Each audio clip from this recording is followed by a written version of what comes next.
Hello, readers of Every Word, and welcome to Every Word 365. I'm your host, Christina Munoz-Madsen, and today we're reading Exodus 16 through 18. There, too, the whole community of Israel complained about Moses and Aaron. That's in Exodus 16:2. I know it might be easy for us to be annoyed at the whining going on by the Israelites, but if we're really honest, don't you think we might be complaining too? If only the Lord had killed us back in Egypt, they moaned. There we sat around pots filled with meat and ate all the bread we wanted. But now you have brought us into the wilderness to starve us all to death. That's in Exodus 16:3. Yikes! Okay, maybe we wouldn't complain that much. But yeah, it'd be tough to be patient while starving and in the middle of nowhere, even though you had just seen this miraculous act by God through Moses, with the help of Moses. I do think it would still be hard not to complain. And that mob mentality really does seem to be contagious when you have a huge group like they were. So, enter manna. What was manna? It actually means, what is it? That'd be the translation. And what does it represent? Here's a hint. It's almost always going to be Jesus. But I have a link to a Got Questions article that really talks about manna and, of course, the symbolic representation of Jesus. And for the hunters out there, did you wonder why they didn't eat the flocks and herds of animals that they had with them? Well, the answer is we don't know, but there are some theories, and I am attaching a link from Got Questions on why the Israelites did not eat their flocks. So I love the short story about Jethro, the father-in-law of Moses. What a great lesson to us that we all need wise counsel from time to time.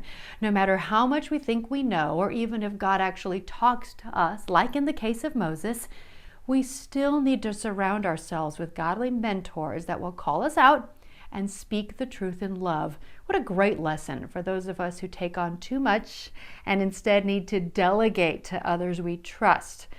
Here's a quote, "But select from all the people some capable, honest men who fear God and hate bribes." That was in today's reading. He's also a good example of how to be a good in-law. I know many of us can have difficult in-laws sometimes. So, great lesson overall. From all we can tell in the Bible, Jethro was a godly man of integrity who played a small part in God's great story of deliverance for the Israelites. He is a good role model for in-laws. He offered wise counsel, stepped in to help when needed, and then got out of the way. And that, of course, is from a Got Questions link that has more about Jethro. So read that if you have time. Also, if you or someone in this group that you know are suddenly not getting my emails, you're not alone. Email accounts are constantly tightening up spam and junk mail restrictions, and your emails may suddenly be filtered into your junk or spam folders, or even star or important folders. If you find them somewhere like that, make sure to see if you can give permission to my email address, which I always attach in the description, by creating a rule or a filter depending on your email account to be sure that they don't get blocked in the future. So that's just some advice on if you're suddenly not receiving my emails and you had been before. Tomorrow's reading is Exodus 19 through 20 and includes, spoiler alert, the 10 Commandments. Happy reading! This episode is brought to you by Travel with Friends. Safe, knowledgeable, transformative, educational, fun, unforgettable connections, personable, amazing, taken care of, safe, scripture brought to life, life-changing. These are just a few of the words that travelers and hosts describe a trip with Travel with Friends.